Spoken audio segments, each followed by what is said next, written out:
En el deporte se dan muchos fenómenos sociopolíticos y principalmente en el fútbol que reflejan espacios de la sociedad que a veces no comprendemos o espacios de aprecio que no son comprendidos.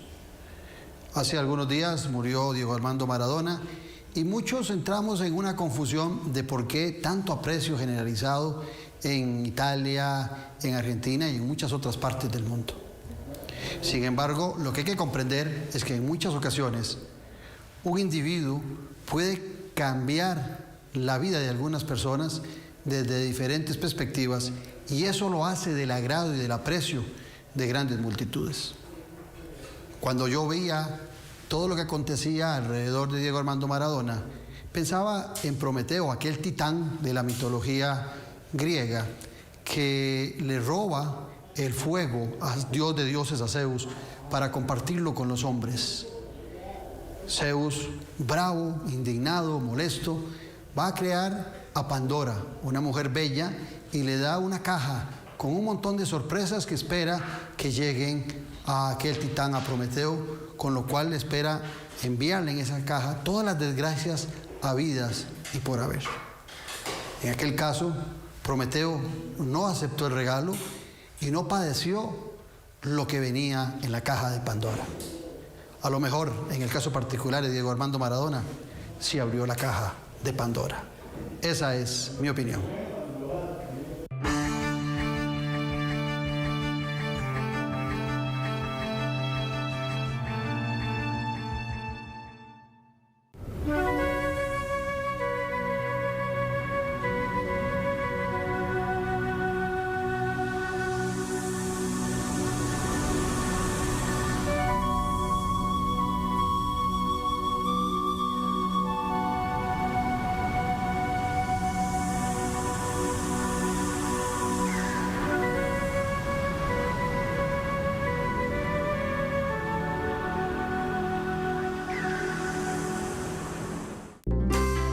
Los golpes no educan. Antes de enojarte, 1.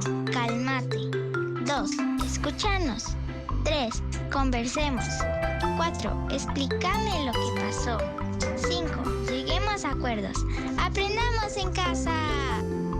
Consultas 1147, denuncias 911, línea adolescente madre 800-226-2626.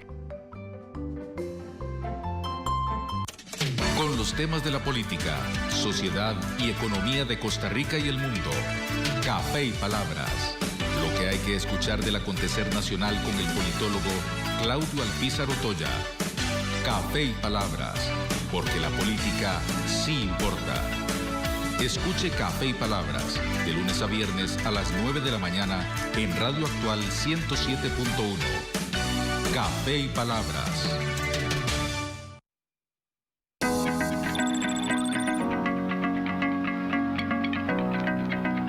En este tiempo de pandemia hemos dispuesto espacios diferenciados de los servicios de emergencias y urgencias de la Caja para atenderle de manera segura. Use mascarilla todo el tiempo y mantenga la distancia con otras personas. Al ingresar, siga las indicaciones del personal e informe si ha estado en contacto con una persona sospechosa o confirmada por COVID. Lávese las manos en el área designada. Recuerde que solo se permite que los adultos mayores, menores de edad, embarazadas o personas con una discapacidad asistan con un acompañante. Si tiene alguna duda, consulte con el personal de salud. Use correctamente los servicios de emergencias y urgencias para estar seguros todos.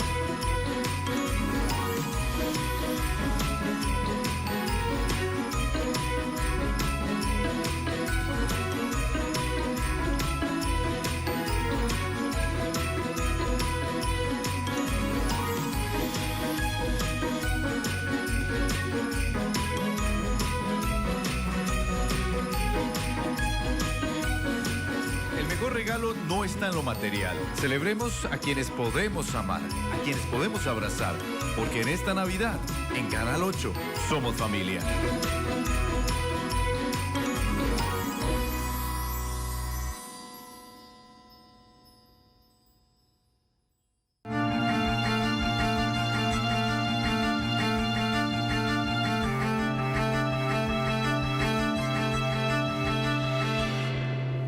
Buenas noches. En días pasados, ante la muerte de Diego Armando Maradona, se volvió a apreciar no solo en Argentina, sino en el resto del mundo, lo que representa el fútbol como un fenómeno sociopolítico. Y creo que es interesante que hablemos de eso el día de hoy, y para eso he invitado a dos expertos, dos personas que conocen del tema. Uno de ellos es don Eric Lonis Bolaños, exportero y excapitán del Deportivo Saprissa de la Selección Nacional, administrador de negocios y empresario. Y el otro, Sergio Bravo, de nacionalidad argentina, psicólogo, psicoanalista, director de arte publicitario y experto en neurociencias del comportamiento. Con ambos vamos a hablar de ese fenómeno que representa el fútbol, que va más allá de una pelota. Eric, un placer tenerte de nuevo acá. Sí, muchas gracias, un placer estar aquí, muchas gracias, un gusto conocer a Sergio y a ustedes en sus hogares. Es un tema apasionante, el tema de lo que el fútbol significa para los países, para el mundo, el sentido de identificación que logra, y bueno, está muy lindo de analizar. Sergio, un placer. Igualmente, muchas gracias. ¿Qué tal? Sí, es cierto, el fútbol trasciende fronteras. Como acto social, el fútbol es un acto político. Entonces, interesantísimo el tema para poder hablar de fútbol y política. Hay que ver, como habíamos hablado fuera de cámara, qué fue primero, si la politización del fútbol o la futbolización de la política, ¿verdad? Habría que ver. Buen tema. Salud. Salud. Salud. Veamos. El programa surge ante una propuesta que le hago yo a Eric para analizar el tema más allá de lo que se analiza en programas deportivos. Y se me vino a la mente en un análisis que hacía yo, que en tu país, en Argentina, cuando Argentina gana su primer campeonato mundial en el año 78, lo gana en dictadura. Sí, señor. Lo gana con los generales gobernando, en ese momento Videla, y de la mano de Mario Alberto Kempes, que es la mayoría que nos acordamos del jugador, digamos, más emblemático en esa selección. Pero posteriormente, cuando vuelve a ser campeón del mundo en el 86, Argentina es otra, está en democracia, está con Raúl Alfonsín, que se le considera el padre de la nueva democracia en Argentina. ¿Marca alguna diferencia desde el punto de vista social, político, el triunfo de una u otra selección en dos ambientes políticos diferentes en tu país? Sí, en la primera ignorábamos todo lo que pasaba. Éramos ignorantes e ingenuos en lo que pasaba en cuanto a política, en desapariciones, la guerra fría, esa que teníamos entre el ciudadano y el militar. Fue una época muy difícil y como, según dicen, hasta Juvenal decía, el fútbol es el opio de los pueblos, ¿verdad? Desde la época de los romanos, que hablaban de pan y circo, hoy es pan y fútbol. Entonces, para poder alivianar la tensión social y para poder seguir tapando lo que era la dictadura, la desaparición de personas, el asesinato, el fútbol vino súper bien. Entonces, el contexto de 78, yo tenía 13 años, lo vivimos como si fuera una fiesta. Nadie sabía que estaba. Mientras gritamos los goles de Kempes y de Bertoni, estaban matando gente a 300 metros de la cancha de River. Entonces, ese era un contexto que teníamos de ignorancia ingenua, porque no sabíamos qué sucedía. De hecho, el mundo sí sabía, de aparte. Unas cosas es cuando uno está adentro, otra cuando está afuera alguien. Entonces, de afuera, Holanda no quería venir, por ejemplo. Tenían miedo. Entonces, decíamos, ¿pero por qué? No entendíamos. Ahora, el 86 era otra cosa. Ya democracia, pero siempre argentinos con problemas. Somos un país sufrido, tuvimos dictaduras en los 80s y en el 86, cuando apenas habíamos empezado a entender que era democracia, ¿verdad? Porque una de las frases favoritas de Videla fue: las urnas están bien guardadas, ¿está bien? Entonces, después que vino la guerra en el 82, viene el 83, 84, viene Alfonsín, que es el padre de la democracia moderna en Argentina, un excelente político y persona. Llega el 86, ¿verdad? Con Inglaterra, el primer encuentro entre un país que estuvo en guerra con otro, y nosotros pensamos que la guerra seguía. Esa es la cosa extraña que teníamos, porque el fútbol era fútbol, pero por ahí decía un pensador antiguo, decía que la guerra es la política desde otro punto de vista, ¿verdad? Entonces, la guerra es, el fútbol es como la guerra y la política desde otro punto de vista. Nosotros teníamos en el fútbol, en Argentina, en Inglaterra, la posibilidad grotesca, por así decirlo, de reivindicarnos por la guerra. Era muy difícil separar la relación Argentina-Inglaterra con la guerra y con el fútbol. Eso era no un partido para nosotros, era una extensión de la guerra. Ahora bien, nosotros hemos vivido en democracia continua desde 1949 y no hemos tenido ese escenario. Pero sí es cierto también, y vos que lo has vivido, que has estado en mundiales inclusive, sí es cierto también que nuestros gobernantes y nuestros políticos, ya sea desde las juntas directivas de los equipos de fútbol, utilizándolos como un trampolín, o ya sea sobre los éxitos de la selección nacional, también en sus gobiernos han utilizado el fútbol como un somnífero, como un método para alejar a la gente de los grandes problemas que se viven en el día a día. Sí, efectivamente, Claudio. Y también pasa una cosa, que las selecciones del país coinciden generalmente con el cierre de la eliminatoria y con el mundial. Entonces, generalmente estás en campaña política, ¿verdad? Y en ese mismo momento se está en la eliminatoria o casi para jugar al mundial. Entonces hay un momento de efervescencia por dos de las cosas que apasionan al costarricense, que es la política y el fútbol. Entonces eso, en lo personal, dentro de los equipos nos trajo en algún momento algún problema, porque algunos candidatos querían viajar con la selección, querían hacerse fotos con la selección, y en algún momento decidimos que nosotros no íbamos a prestarnos para ese tipo de cosas. Entonces, respetando y separando lo que era la selección nacional de Costa Rica, donde cada uno tenía su afiliación política, pero que no íbamos a aprovecharnos bajo ninguna circunstancia de ser como seleccionado representante de algún candidato, porque nos parecía que no correspondía. Y eso se hizo para la eliminatoria del 2002 y de Francia 98. Digamos, eso lo dejamos claro. Ahora, Eric, pasa el 15 de septiembre y son pocas las gentes que ponen una bandera en sus casas, y pasa ahora recientemente el 1 de diciembre, una fiesta que debería ser grande por la abolición del ejército, y tampoco hay gran resonancia, pero juega la selección nacional, y yo he insistido en que ese es el símbolo patriótico que une más, que unifica más al país. Vemos las camisetas en la gente, los trabajos, los bancos privados o públicos le permiten a la gente ir en jeans y con su camiseta de fútbol. Vemos las banderas en los automóviles. Entonces también hay un nacionalismo que sí surge y sí se motiva sobre la base de un equipo que nos une a todos, como es la selección nacional. Sí, yo pienso, es una percepción nada más, que antes habían más cosas que unían alrededor, más actividades que unían alrededor de esa actividad a la gente. Por ejemplo, la religión, el catolicismo, la Semana Santa. Antes la mayoría de gente era católica, entonces la Semana Santa era un acontecimiento donde un gran grupo de personas se unía alrededor de las celebraciones de Semana Santa. Eso ya hoy no es tanto. Por diferentes razones han surgido nuevas tendencias religiosas, nuevas creencias, entonces se ha separado, digamos, el grupo. Las elecciones. Antes las elecciones se veía, yo siento, más como una fiesta unificada del país como país. Tan es así que yo podía poner mi bandera en mi casa y no había problema. O sea, de hecho, antes, yo vivía en Turrialba, mi abuelo era muy liberacionista, y cuando veníamos de Turrialba para San José, él me hacía que contara en los pueblos dónde iba ganando para hacer la estadística de él, la encuesta de él, ¿verdad? Ahora la gente por cómo ha evolucionado la sociedad, ya no quiere muchas veces que se sepa qué afiliación política tiene. Entonces eso ya no nos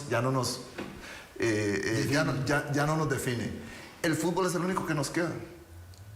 Alrededor del fútbol, alrededor de la selección, todavía mantenemos esa unión, ese sentido de pertenencia como país, y eso es algo muy bueno. Por eso yo siempre he estado en contra cuando alguien le dice Sapricele o esto y lo otro, que tienden a desunir eso. Porque nosotros tenemos de las pocas cosas que nos unen alrededor del fútbol. Y un comentario que se me quedó antes, para terminar y que hable serio, es que también los políticos en algún momento han querido utilizar la figura de los jugadores. Y yo en algún momento tuve que rechazar una propuesta. Cuando estaba lo del Combolice, me pidieron que hiciera un comercial, un llamado. Digamos, en ese momento yo era capitán de Saprissa, era capitán de la selección, y al jugador de la Liga Deportiva Alajuelense también. Cuando él me llama y me dice, Eric, me pidieron que hiciera esto para apoyar el Combolice, le digo, no haga eso. No lo haga, de eso se le va a venir la noche, nosotros no debemos meternos en eso. Y me insistieron. En TLC sí se metieron varios futbolistas. Sí, algunos se metieron. Recuerdo a Hernán Medford metido mucho en ese tema. Sí. Y yo no lo hice, y él lo hizo. Lo hizo, salió una vez y se le vino una bronca enorme. Yo le dije, no, hay cosas en que es mejor uno guardárselas para no, porque uno representa un equipo y aunque uno tiene su individualidad, hay momentos en que la representación que uno tiene está por encima de lo que uno es. ¿Verdad? Lo que pasa es que, Claudio, Eric, no es nuevo que la política utilice el fútbol como distracción. Mussolini, el Duce, le obligaba a sus jugadores a decir patria o muerte antes de jugar. Sí. De Franco, ¿verdad? Hitler, con el partido de la muerte, con los rusos, utilizaba siempre el mismo poder político para poder utilizar el deporte, que une gente, ahora yo voy a explicar un poquito por qué, para poder lograr fines políticos.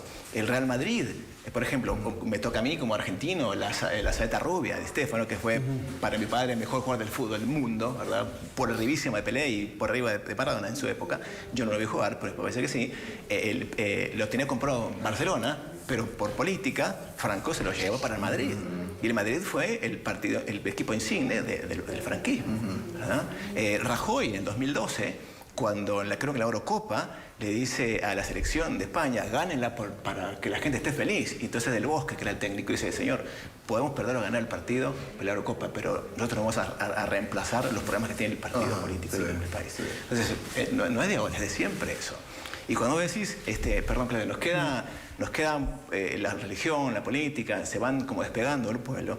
Es cierto, porque hay una cosa muy importante que tiene el deporte, que nos une, que es algo muy importante. Lo quiero explicar con un tema, si tengo tiempo, con Maradona.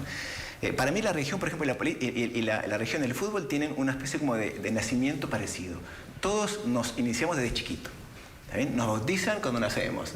Cuando yo nací, mi papá, los primeros pasos que di, la camiseta de Boca y la pelota, ¿verdad? Entonces nos van iniciando desde chiquitos. Entonces es como ¿cómo se va a ser fanático también de un deporte o de la religión cuando nos empiezan desde chiquitos a meter en la cabeza, sos de Boca, sos católico, sos apostólico? Me explico. Pero hay algo que perdió el deporte, que Maradona lo identificó muy bien. Les cuento, y les pido perdón porque voy a decir, porque así la derecha burguesa hablaba de Maradona. Maradona era un negrito pata sucia. Y en Argentina somos muy duales en el discurso. Negrito puede ser de mucho cariño. Yo a mi hijo le digo negrito, mi hermano, o negrito despectivamente. Pero de forma despectiva, la derecha política decía que Maradona era un pata sucia, un negro pata sucia. Entonces, ¿qué problema para las élites deportivas que un negrito pata sucia que nació en cuna de barro, ¿está bien? Y por puro talento, sintiéndose desubicado en la política, en la economía, el sistema lo rechazó. Entonces, una persona, un desclasado, un pata sucia, cuna de barro, se hace millonario y se pone adelante de los cuna de oro, les molestó mucho. Molesta mucho al cuna de oro, a los apellidos ilustres, que un negrito pata sucia le rompa el protagonismo. ¿Y pasa algo parecido acá? Claro. Pero en la política es igual, claro, perdón. Sí, pero igual. comparando Costa Rica con Argentina, pues le pregunto a Eric, ¿pasa algo similar acá? Totalmente. Con esa gente que viene de lugares muy humildes. Totalmente. Maradona venía de Villa Fiorito, a un barrio muy humilde, al sur de Buenos Aires. Sí, pasa, digamos. Y por ejemplo, hay gente... Yo no sé si decirle burgués, pero de cierta clase, o que se sienten de cierta clase, que no les gusta que un deportista tenga cierto protagonismo. Vamos. Empiezan a decir que por pateabolas, empiezan a quitarle crédito a su talento. Pero vos fíjate, o que pase a tener dinero. O que pase a tener dinero y reconocimiento. Y hablar el mismo idioma que la élite, ¿verdad? Eso, por ejemplo, cuando Maradona fue a Napoli, Napoli son africanos, le decían. Cuando Napoli iba a Milán, le decía bienvenidos a Italia. Porque eran los negros de África. ¿Cómo? Era el sur contra el norte. El sur contra el norte. El norte rico, y Maradona le da un equipo pobre, despreciado desde el punto de vista político, social y deportivo, que le decían bienvenido a Italia, negros de África.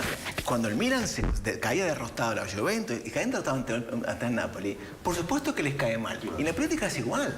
Los apellidos ilustres, que son dueños de partidos, no quieren que un cualquiera, ¿verdad?, venga a sacarle su quintita asegurada. No quieren que el pueblo quiere, que no quieren cambiar este status quo, no lo quieren hacer. Pero veamos entonces, ¿cómo interpretar ese fenómeno de Maradona? Porque el fenómeno de Maradona trasciende a Argentina.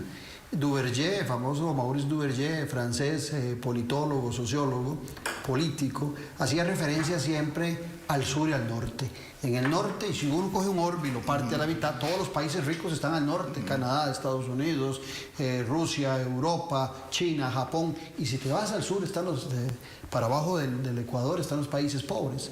Y igual pasa en las ciudades, si vas al sur de San José están los barrios más humildes, al norte están los barrios más distinguidos, y eso pasa en todos los sitios.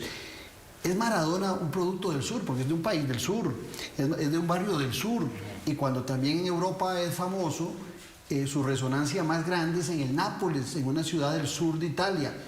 Ojo, en Barcelona seguramente lo sintieron, pero no fue tanto el ruido que se hizo, porque es una ciudad del norte y poderosa. ¿Hay algún efecto en eso que vos podás interpretar, Eric? Sí, yo digo que para mí Napoli le vino bien a él, porque Napoli,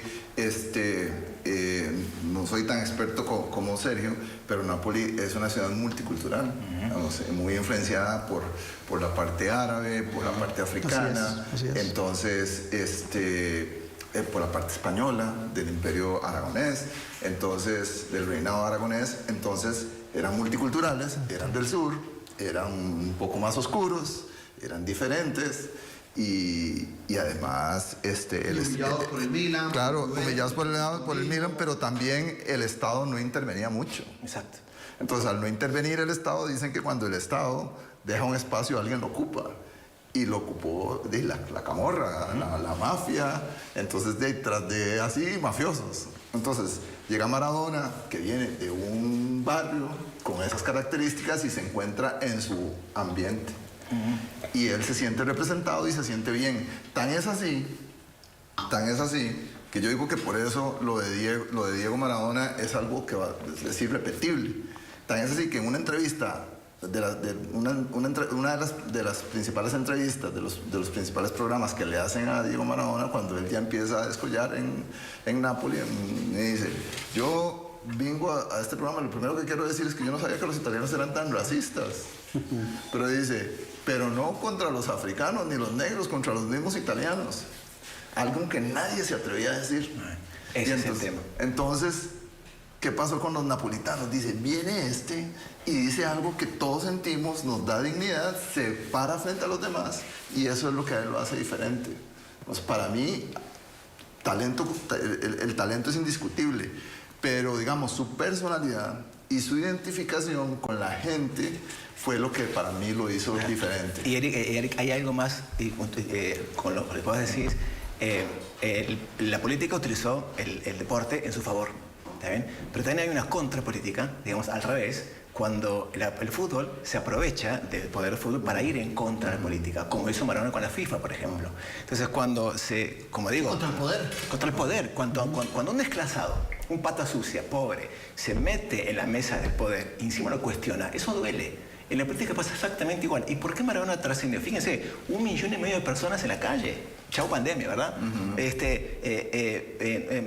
Enzo Ferrari moría por conocer a Maradona. Los jeques, los presidentes lo lloraron. Reyes, príncipes lo lloraron. En Bangladesh, un partido de cricket se suspendió para hacer un minuto de silencio a Maradona. El Wembley, donde el mítico estadio inglés le hizo un homenaje. El Santos de Brasil, el Santos de Pelé, se puso la 10, el Maradona. O sea, trasciende más allá de lo que es Argentina. Uno que dice, argentino loco. No, el mundo estará loco. Sí, ¿Pero por qué? Yo tengo una cosa así, mira, te cuento. El desclasado, ¿está bien? Se identifica con sus desclasados, ¿está bien? ¿Qué pasa cuando surge a través de talento, ¿verdad? Y una pelota, que a la gente le molesta que por una pelota tenga dinero? ¿Y por qué la religión y la política fue separándose del pueblo y el pueblo se acercó al deporte? Porque Maradona le dio algo que el deporte, que la política y la religión no está dando mucho, que es la esperanza. La esperanza de poder salir del barro como salió Diego. La esperanza de poder tener alimento para mi familia y una casa para mis padres, como dice Diego. Una oportunidad, una suerte en la vida. Entonces, cuando una persona desclasado se enfrenta al poder político, deportivo, económico y le da esperanza al pueblo, eso duele. En la política es exactamente igual. Los apellidos ilustres que no quieren cambiar, que quieren poseer sus partidos, cuando ven a alguien de afuera que le da esperanza, les duele.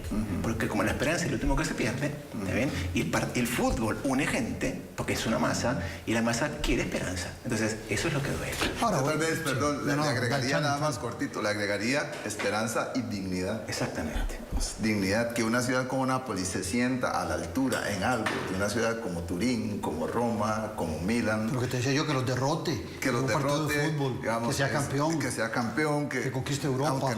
Que conquiste Europa, es algo...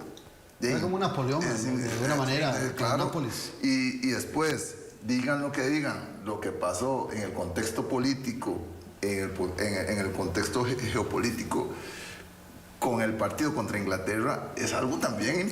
eso ni escribiéndolo. Sí, a eso quería llegar. Ni escribiéndolo. Argentina es humillada por un ejército mucho más poderoso. En 10 semanas es derrotada y sacada de las Malvinas cuando los generales, en aquel momento todavía en dictadura, Argentina, quieren demostrar y quieren buscar un simbolismo para recuperar algo de la credibilidad que han perdido. ¿Y cuál es? Conquistar las Malvinas, a sabiendas de que no tenían ni la capacidad para enfrentar a un ejército como el del Reino Unido. Los derrotan, los humillan. Y viene la oportunidad, 3 años después, 4 años después, de ir a derrotar, no solamente tomarles el pelo con un gol con la mano, sino que después hacerles un gol y dejarlos a todos botados. O sea, la revancha fue desde la burla con la mano hasta de la inteligencia y no me podés discutir que yo grite el gol como si ganara la guerra. No me lo puedes decir, no puedo. Si a mí me puedes decir, ¿cómo defines a Maradona? El partido de los ingleses para mí es la definición perfecta de Diego. Un poco de trampa y mucho talento. ¿Está bien? Un poco de trampa con el gol a la mano y un talento para dar el gol de los ingleses. Y yo ahora permíteme, Claudio, con sus seguidores que seguramente van a escribir ahora, hablando mal de Maradona, seguramente, yo digo, ¿quién puede tener la primera pieza de estar limpio, verdad? Otro de nuestros ídolos, que fue Fontana Rosa, un escritor, ilustrador, que hizo caricaturas famosísimas, Calatura de Quino, según Quino. Él decía algo muy interesante, muy bonito, que los argentinos decimos: a mí no me importa qué hizo él con su vida, sino lo que hizo con la mía. Para mí esto, yo he escuchado gente que no tenía para comer, la gente de Fiorito no tenía para comer, y decía, yo en el 86 tenía mi familia y mis 2 hijos sin comer, pero nos íbamos al televisor de enfrente de un local para ver el partido de Argentina, y Maradona a mí me llevaba a mis hijos a dormir felices con la panza de alegría. ¿Cómo? O sea, nadie va a llorar la muerte de un malvado. No, es que te iba a plantear que de los 3 que estamos aquí en la mesa, el que ha sentido esa vibración por un himno nacional, por una bandera, defendiendo a la patria en una cancha de fútbol, sos vos.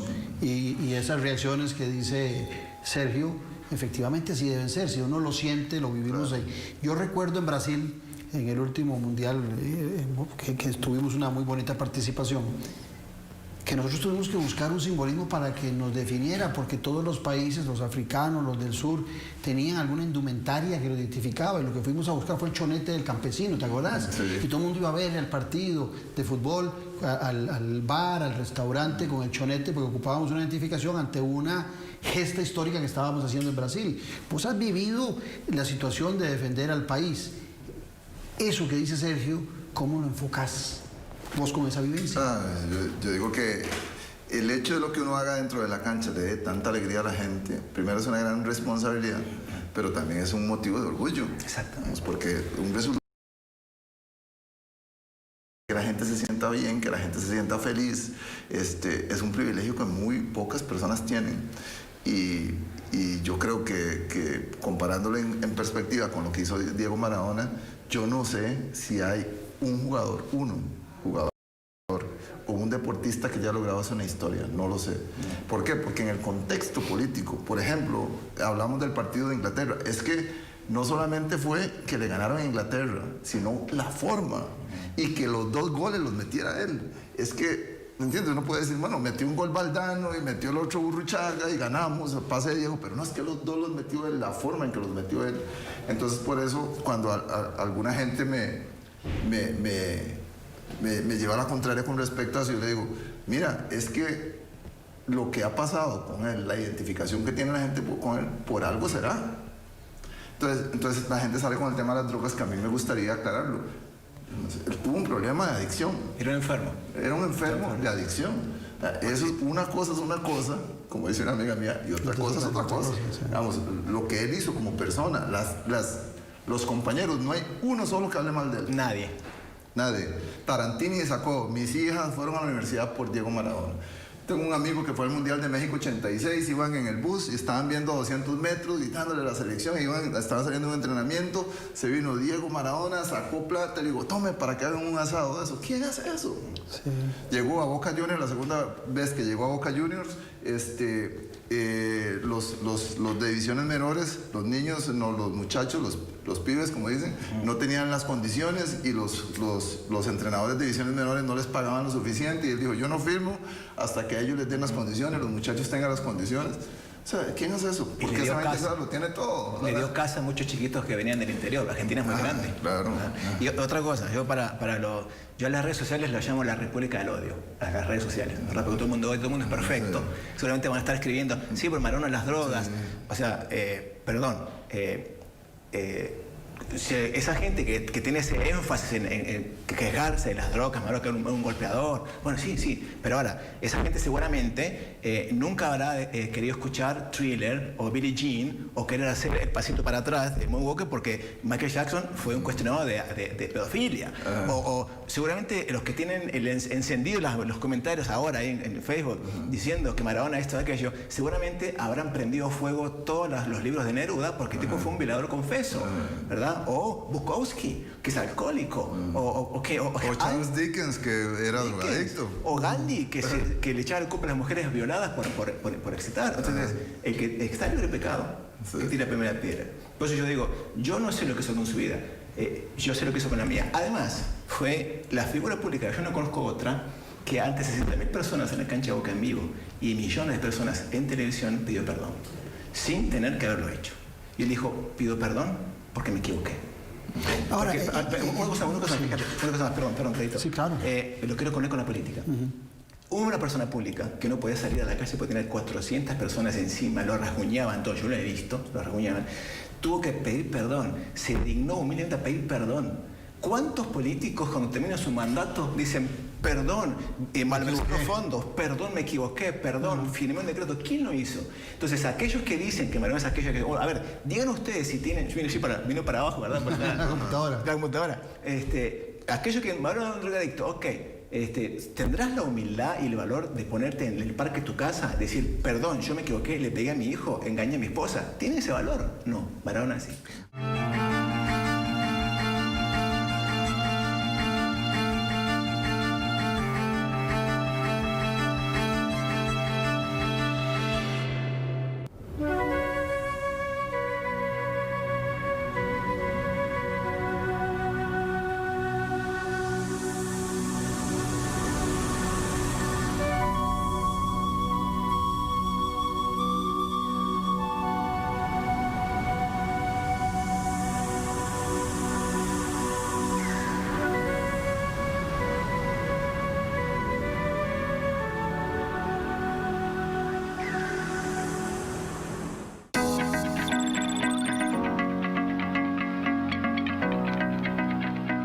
tiempo de pandemia hemos dispuesto espacios diferenciados de los servicios de emergencias y urgencias de la caja para atenderle de manera segura. Use mascarilla todo el tiempo y mantenga la distancia con otras personas. Al ingresar, siga las indicaciones del personal e informe si ha estado en contacto con una persona sospechosa o confirmada por COVID. Lávese las manos en el área designada.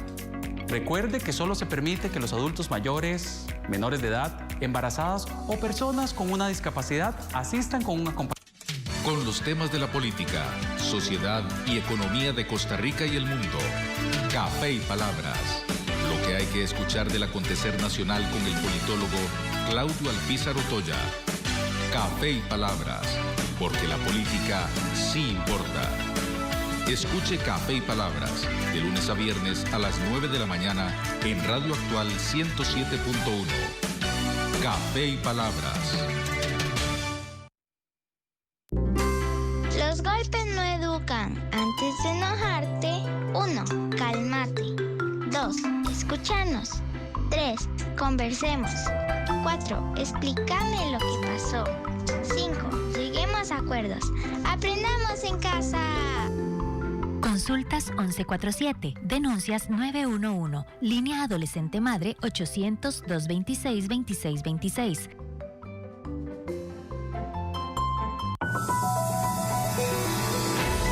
Nuestra visión de la Costa Rica que queremos realmente es más cercana de lo que a veces todas las partes pensamos. A mí me preocupan mucho las actitudes de las nuevas generaciones que en algunos términos han vuelto a colocar a las mujeres en espacios relegados. Creo que la participación de algunos ayudó, ¿verdad? Así, entendiendo y observando de que no se trataba de echar más gasolina al fuego, sino volver a lo esencial.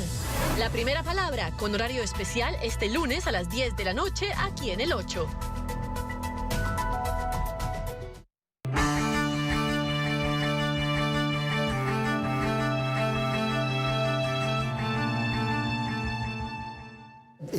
Es que cuando estábamos conversando, se me vino a la mente algo que dijo Erika hace un rato, cuando hablaba de cuando Diego se comunicaba. Era un gran comunicador, era un tipo que no leía, no era un intelectual, pero al momento de comunicar generaba una conexión inmediata con muchísima gente, atacaba a las fuerzas del poder con dirección.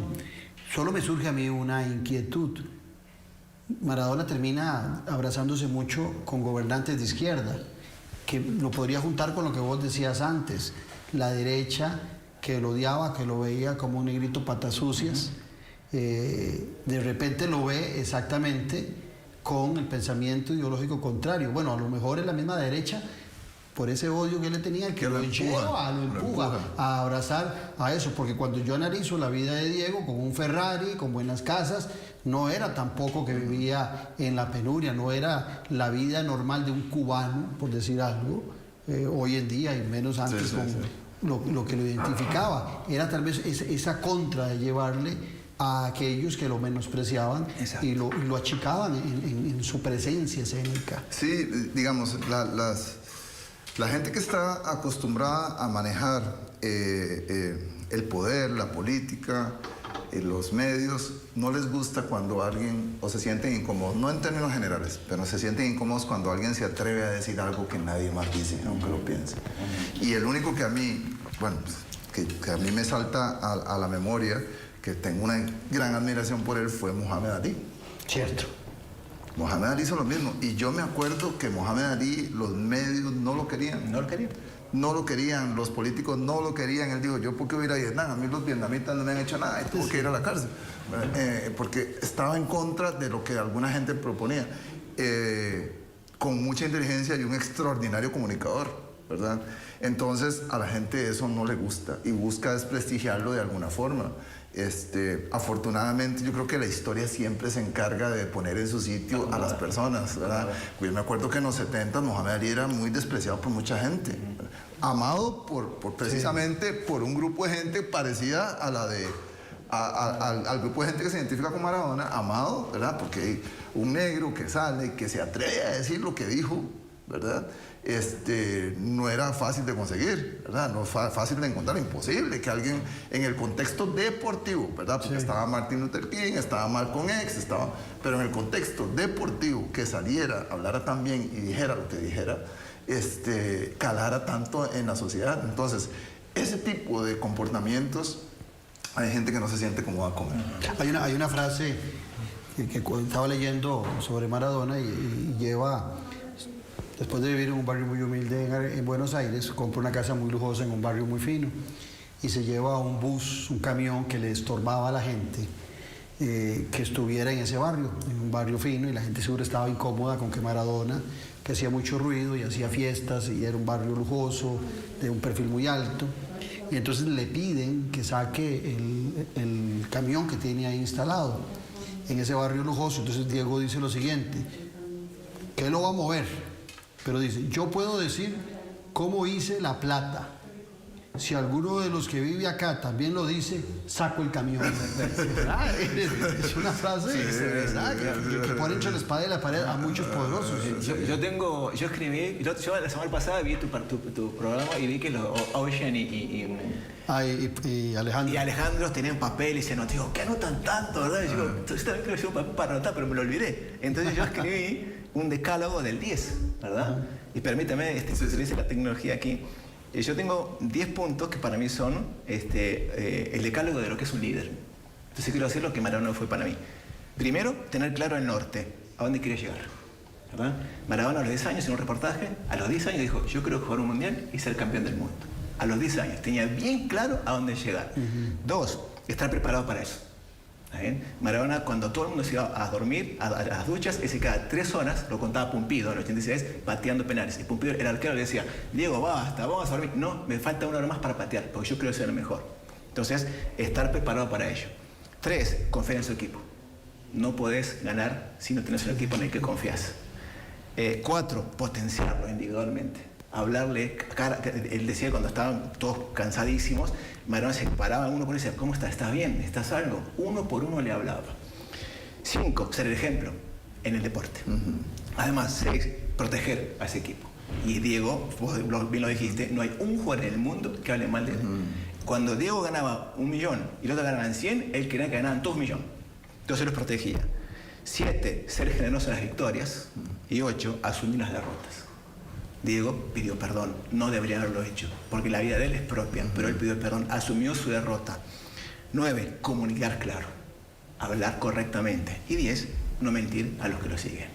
¿Qué político puede llegar a ser esto? Sí. Decime vos. Bueno, es todo un catálogo, un decálogo, para un político también. Actualmente, que si vos decís que este político actual que está gobernando, ¿tiene un norte claro? No. ¿Comunica bien? No. ¿Protege a su equipo? No. ¿Verdad? Pero es que también hay un estereotipo equivocado. Eric y yo hablamos mucho por teléfono y tenemos grandes conversonas. Y no hablamos muchas veces de fútbol. No. Hablamos de política, hablamos de sociedad, y el estereotipo es pensar que el jugador solo piensa en el balón y está limitado ahí. Eric es un empresario exitoso, Eric ha estudiado en universidad y repito, cuando conversamos hablamos más allá de una bola. Bueno, a veces ese estereotipo también hace que se le juzgue al jugador en una perspectiva menor de la que realmente es. El jugador, un grupo de jugadores de primera división representa en muy buena forma la población del país. Digamos, la gente, esos estereotipos son complicados, porque mucha gente piensa que el jugador de fútbol es poco educado, porque lo visualizan como hace 30, 40 años. Pero es que hace 30, 40 años, en términos generales, la sociedad era menos educada desde el punto de vista académico. No existían las universidades privadas. Entonces, al no existir las universidades privadas, usted, por los horarios de las universidades públicas, usted o trabajaba o estudiaba. Entonces, para poder estudiar, tenía que tener una familia que lo respaldara. Las unidades privadas, para mí, el mayor aporte es que, digamos, usted podía trabajar en la mañana o entrenar en la mañana y estudiar en la noche. Yo lo digo porque yo lo hice. Yo entrenaba en Turrialba, cogía el bus de las 4, llegaba aquí cerquita a la universidad privada, en la Universidad Latina, estudiaba de 6 a 10 de la noche, cogía el bus y me iba. Eso las universidades públicas no lo permitían. Yo hice generales en la UCR. Cuando me dijeron, tiene que hacer historia de las instituciones, esto, a las 9 de la mañana, a las 11, ¿en qué momento entreno? O juego fútbol o... Era muy complicado. No era imposible, pero era muy complicado. Entonces, en términos generales, antes los jugadores eran menos educados porque la población en general era menos educada. Hoy, los jugadores son muy educados desde el punto de vista académico. Hay más profesionales, hay más que van a la universidad, hay más emprendedores, porque la sociedad ha evolucionado hacia eso, pero nos hemos quedado con ese estereotipo. De hecho, y a mí me pasó, estuve una vez en una fiesta, yo me había retirado, como hacía 2 años que me había retirado. Y uno sabe, Sergio, usted es su especialidad, uno sabe cuando alguien te ve por sus gestos con cierto desprecio o le caes mal. Hay gestos. Sí, eso se huele. Hay gestos. Movimientos, miradas. Sí, el lenguaje corporal. El lenguaje corporal, usted lo sabe, usted lo siente. Además, uno desarrolla eso como futbolista. Entonces, estamos en una conversación y yo me voy a retirar. Entonces, me dice el chaval en medio de la conversación con gente... ¿Y ahora vos qué haces? Como decir, ya no tienes nada que hacer, se te acabó el mundo. Sí, se te acabó. Y entonces, yo tenía la finca, hacía otras cosas, pero saqué la La 9. La 9. Yo doy clases en la universidad. Era lo que menos ingresos me generaba, pero era lo que para él era más importante, lo más impactante. No para mí. Para mí, dar clases en la universidad es tan digno como ser empresario, como tener un emprendimiento. Usted tiene una carrera digna. Entonces doy clases y me dice, ¿de fútbol? Digo, no, yo doy clases de posgrado en comercio internacional en la Universidad Nacional. Y el hombre se quedó así 30 segundos, dijo algo y yo me había vuelto. Entonces yo lo hice a propósito, ¿verdad? Porque digamos... Pero ahora es eso. Diego no ocupaba tener una buena relación con los Kirchner, no ocupaba a Néstor, no ocupaba a Cristina, no ocupaba a Fidel, no ocupaba a Chávez ni a Maduro. Ellos sí lo ocupaban a ellos. Se dejó utilizar. El varón era buena persona. O también era un golpe a esa gente que arrugaba la cara, que lo veía mal. Él lo hacía a propósito, además, porque sabía que le dolía a mucha gente. Le dolía el poder, le dolía. Y hablando de lo que vos decís, te aseguro que hay mucha gente ahora diciendo, mira, Eric daba clase, no sé. Te aseguro. Entonces, a la gente de Cuna de Oro le molesta que la Cuna de Barro se le pare al lado. En el deporte, en la economía, en la política, exactamente igual. Y como si fuéramos nosotros el pueblo, ¿verdad? Ajeno a lo que son. Somos todos iguales. De hecho, la corrupción, ahora me pongo en científico, perdón. La corrupción es un acto natural del ser humano. Los seres humanos somos egoístas por naturaleza. El ser humano, tenemos un cerebro que nos ayuda a sobrevivir. No le importa que sos feliz o no, le importa que sobrevivas. Y gracias a que somos egoístas, podemos evolucionar. Ese egoísmo hace que yo, si llega a temblar ahora, me voy corriendo, no me importa Claudio, no me importa nadie, porque mi cerebro egoísta dice, sálvate vos. Y en ese acto de egoísmo aparece la corrupción. Y si me pongo más para que vean que me gusta el fútbol, soy científico, me gusta hablar, la corteza prefrontal ventromedial, donde está instalada toda la toma de decisión, que somos emocionales, ¿está bien? Es la que decide o no si el acto de corrupción entra o no entra. Porque el ser humano es egoísta por naturaleza y corrupto por naturaleza. Entonces, ¿por qué? Somos muy fáciles de dominar. Yo les digo algo, siempre digo, cuando doy clases, yo también doy clases, perdón, a los perfectos de Facebook, ¿verdad? Y yo siempre cuento lo mismo, en clase de neurociencia, de neuropsicología, neuropolítica, y explico que el cerebro no reconoce ficción de realidad. No se da cuenta que lo que ve es cierto o no. Por eso nos emocionamos cuando se está por morir Jack de Titanic, y uno dice, no es Jack, es DiCaprio. No, pero vos llorás. Pero está sola, se queda Rose. No es Rose, es Kate Winslet. No te das cuenta. El cerebro no está esperando que ese acto sea cierto o no. ¿Sabes lo único que espera? Es que ese acto externo le dé una emoción. Te doy un ejemplo. Eric, ¿te gusta el catupeco macho de limón? ¿Qué es eso? Tu cerebro va a buscar en memorias previas catupeco macho de limón, no sé qué es. Entonces, al no tener yo, lo que te digo, una conexión con lo que vos tenés en tu cabeza, no hay emoción, no hay conexión. Ahora te digo por el contrario. ¿Te gusta? Imagínate, café chorreado un domingo a la mañana de lluvia, con tus papás, los dos sentados mirando. Te da algo, ¿verdad? Sí. Porque tenés una conexión de ese estímulo externo con una emoción.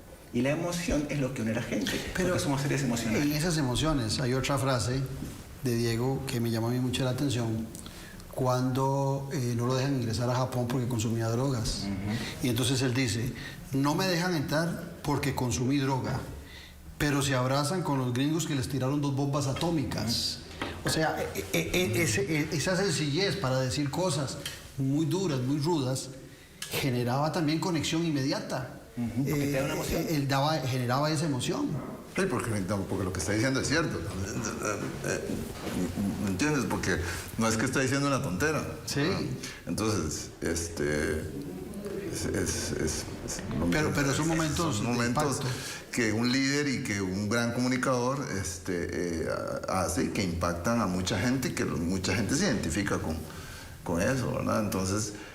Pero vos decías algo, antes de que empezáramos el programa, en relación de que a vos te sorprendía mucho la sorpresa que otros sienten, no solamente del éxito, sino del dolor que alguien pueda sentir sobre una figura como Maradona.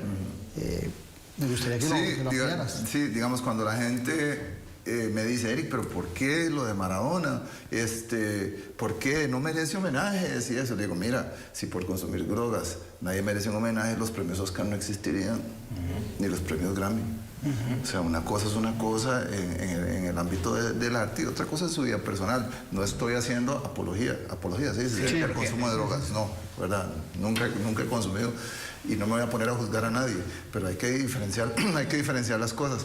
Pero a mí me sorprende cuando alguien, mira, hay una cosa que pasó que a mí me ilustra muy bien esto. Estaba Mahatma Gandhi y llega a el Dalai Lama. El Dalai Lama llega a un concierto, él nunca había ido a un concierto, pero era un concierto como por derechos humanos o algo así con YouTube. Y estaba lleno, y él dice, yo nunca he visto esto, pero veo que la están pasando bien, entonces debe haber mucha alegría y algo. Entonces cuando uno dice, bueno, yo no conozco a Maradona o no le he seguido su carrera, pero cuando veo la reacción del mundo, algo tiene que haber, ¿entiendes? Porque jugadores buenísimos hay muchos. Michael Jordan, él no despierta eso. Tiger Woods no despierta eso en la gente. Se han equivocado también y han sido extraordinarios, han dominado su deporte. Kobe Bryant sí lo marcó. Sí, Kobe Bryant, pero yo digo que es por la muerte que tuvo. Pero digamos, Magic Johnson es divertido, pero no despierta eso. No despiertan esa identificación de una clase por lo que dice, por su rebeldía, por su forma de hablar, por sus éticos, que sí lo hizo Mohamed Ali, que sí lo hizo Maradona. Entonces yo le digo a la gente, mira, si la gente llora, si se tira a la calle, usted tiene que preguntarse por qué. Pero de igual, no solamente por vos que fuiste portero, hay un portero que toda su vida murió con el peso de un mundial. Del Maracanazo. El portero de Brasil del Maracanazo. Así como hay éxitos que te persiguen toda una vida, como el caso de Diego, hay derrotas como el portero de Brasil en el 50 que fue castigado toda su vida por un error en un gol. Peter Shilton, que el arquero de la selección 86 con Inglaterra, que cuando murió Maradona hasta lo despreció porque le tenía bronca. Él fue marcado toda su vida por el gol de la mano de Dios. Pero lo que la gente no se da cuenta, no se acuerda, pues obviamente sí, el único mundial que Inglaterra tiene, que es el 66, fue ganado por el gol más problemático de la historia del fútbol, porque 40 centímetros no entró. El gol fantasma. Entonces, que no vengan a decirme que... Entonces ¿quién está limpio? Tienes razón, serio, es que la vida es tan circunstancial, a veces a mí me favorece, al otro. Entonces, para terminar la idea, yo no comprendo cómo alguien ve la reacción de la sociedad en términos generales, identificándose con la labor y con lo que hizo alguien y ponerlo en duda, digamos, porque, o sea, usted tiene que al menos preguntarse, mira, voy a investigar qué fue lo que le hizo, por qué la gente en Nápoles lo creó un dios. Por eso es la idea de este programa. Sí, al menos para mí es muy difícil de separar el artista, ¿verdad?, de la persona. Para eso es una sola cosa. Y yo me quedo con el Maradona del fútbol, ¿verdad? Ahora, pero te quiero hacer una pregunta y no quiero que se me vaya porque ahorita se nos va el programa. ¿Hubiese sido igual la atención que le dieron en Argentina si el presidente hubiera sido Macri, que fue presidente del Boca Juniors, pero que era representante de la derecha? ¿Hubiera sido lo mismo si están los Fernández que hoy están gobernando? Es que los Fernández o el Macri anterior es político. Y el tipo, fíjense que Maradona, aún muerto, ¿bien?, generó política. Abrieron la casa de gobierno para poder meter 1,5 millones de personas sin COVID, sin nada, para poder despedirlo. Hubiera sido Macri, lo hubiera hecho igual, por convenio político. Entonces, Pero ¿cómo interpretás vos Juan José Sebrilli, un pensador mimado del macrismo que escribió un libro que se llama Comedias y Mártires, que dice que Maradona es otro mito deleznable de la Argentina? Es un argentino diciendo que es otro, y pone el ejemplo, pone a Evita, que la define como una populista, a Gardel como un conservador, al Che Guevara como un comunista, y dice Maradona un oportunista sin ideología. El tipo le falta dormir un poquito más. O sea, tendrá razón, pero yo también tengo razón. Y yo le digo a ese Sebrilli, ¿verdad? Y le digo a la gente que quizás se enoje cuando hablamos bien de Maradona, que a mí, déjame llorar a la gente que quiero llorar. Punto. Déjame llorar al ídolo que yo quiero llorar. Sí, me empezaron en redes a verse muchos videitos cortos donde la gente, hombres y mujeres, reclamaban que por qué argentinos, que por qué tanta preocupación por Diego Armando, que había otras cosas más importantes en Argentina. Es cierto. Igual pasa en nuestro país cuando la gente se concentra mucho en el fútbol. Dice que aquí la gente, por pensar cómo quedó el partido del fin de semana, no se está preocupando por las cosas realmente importantes, pero podríamos ir a pensar lo que decía Sergio antes. Es un escape al dolor y a la zozobra. Sí, pero digamos, las cosas importantes para quién. Exacto. Si a mí algo me da mucha felicidad, para mí es muy importante. ¿Y quién soy yo para negarte eso? Soy yo para decirle, mira, ¿cómo a usted se le ocurre que porque un equipo gana un campeonato, usted va a hacer una fiesta y se va a sentir? Eso no tiene sentido. Alguna gente lo dice. La persona que lo vive y que siente esa felicidad, que se identifica, que lo toma como suyo. Somos seres emocionales, tomamos decisiones de forma emocional, somos seres naturalmente corruptos. Y al cerebro no le importa si robas $1 millón o el pedazo que quede más grande. Para el cerebro es corrupción. Entonces, no hay ninguno que no haya hecho un acto corrupto. Pasar un semáforo en rojo, gritarle a su mamá. El cerebro no se da cuenta si es cierto o no. Por eso te confundís con las películas, por eso gritás un gol. Porque te llena de emoción. Y lo único que el cerebro espera de todo estímulo externo es que me emociones. Por eso el catucoy como lleva no te lleva nada, pero un café chorreado sí, porque hay una emoción en el medio. Y Maradona lleva emoción y esperanza. Y lo otro que yo creo es que, mira, todos los líderes mundiales, todas las personas veneradas, no todos, pero digamos la gran mayoría, tienen algún lado oscuro. Algún lado en que yo no comparto, que no me identifico, pero eso usted lo pone en la balanza y al final, es que es muy difícil encontrar santos. Ahora hay premios Nobel que alguna gente de la paz, que alguna gente se los está cuestionando. ¿Por qué le dieron el premio Nobel de la paz a Barack Obama? ¿Que por qué se lo dieron al otro? Si nosotros nos ponemos y como sociedad en eso, a quitarle mérito a cualquier logro de cualquier ser humano, pasaríamos en una pura nostalgia. Y es que las métricas de cada quien son diferentes para valorar y juzgar a las personas. Claro. Y yo como psicólogo clínico te puedo decir que he visto cada cosa oscura de gente bien, ¿verdad? Que ni te imaginas. Todos tenemos una parte, porque somos duales. Eso es, perdona que me meta, eso es como la gente que dice ahora que algún movimiento que hubo que quitaran la estatua de León Cortés. Ah, sí, claro. Es como borrar la historia. Digamos, la historia es lo que es. Digamos, es lo que es. Digamos, yo no puedo. Si la foto familiar yo empiezo a quitar, a borrar los que me hicieron algo. Que el arbolito. El arbolito. Sí, que vos con tu mamá. No, mi abuela Blanca al principio era media racista. Ajá. Digamos, era media. Después yo resulté no le gustaba tu padre. Sí, no, claro. Y después en el rosario le dio una parte para mí. Pidiéndole ¿entiendes? Entonces, porque hace 50 años, en un contexto diferente de la historia, mi abuela hizo un comentario ratísimo. La voy a quitar de la historia, la voy a quitar de la foto familiar. No. Y si busco a mi abuela, y también algo de ahí, fumaba mucho, no sé. ¿Me entiendes? Pero hay gente que se va a la historia para buscar razones para sentirse mal. Ahora, el fútbol o otros deportes, pero especialmente el fútbol, no es ni de derecha ni de izquierda, pero sí es un negocio. Claro, y en ese negocio participan los políticos en el sentido de los réditos que puede generar la empatía con un jugador, con un equipo de fútbol, etc. Te repito, la muerte de Maradona fue política. Entonces, incluso muerto un jugador de fútbol puede generar réditos políticos. Sí, para mí el fútbol es un fenómeno que uno no termina de entender y no termina uno de cuantificar el poder. ¿Y podrá tener la misma resonancia cuando falte el Rey Pelé? Yo creo que sí. que fue ministro de Lo que Deportes. pasa es que Pelé no estuvo tanto en redes, en televisión. Es de otra generación. Lo que pasa es que La saeta rubia de Stefano era mejor que Pelé, según mi papá. Y yo no sé, no puedo decir. Lo que pasa es que Pelé fue una persona relativamente normal.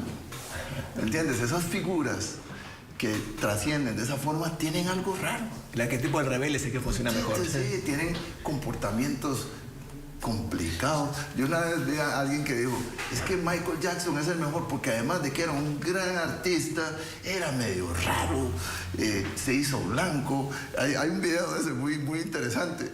Y esas cosas son un imán para la gente. Digamos, Impactan algunos grupos. Le impacta, digamos. El conflicto le encanta el cerebro. Sí, y entonces Maradona tenía eso, digamos que era un extraordinario futbolista y tenía ese montón de cosas a su alrededor, que drogas, que mujeres, que cosas políticas, que hace un gol con la mano, que dice la mano de Dios. Esas cosas atraen a la gente, impactan. Bueno, Sergio, Eric, programazo. Muchas gracias. La pasé muy bien, lo disfruté mucho. Rapidísimo. Hablamos mucho más nosotros, casi siempre No, habla más usted. Bueno, muchas gracias a ambos, pero sobre todo a ustedes por habernos acompañado. Los esperamos en 8 días aquí en el programa Noche sin Tregua con Política con P mayúsculo. Un abrazo. Muy bien. Que prueben el vino, por lo menos más. Putis.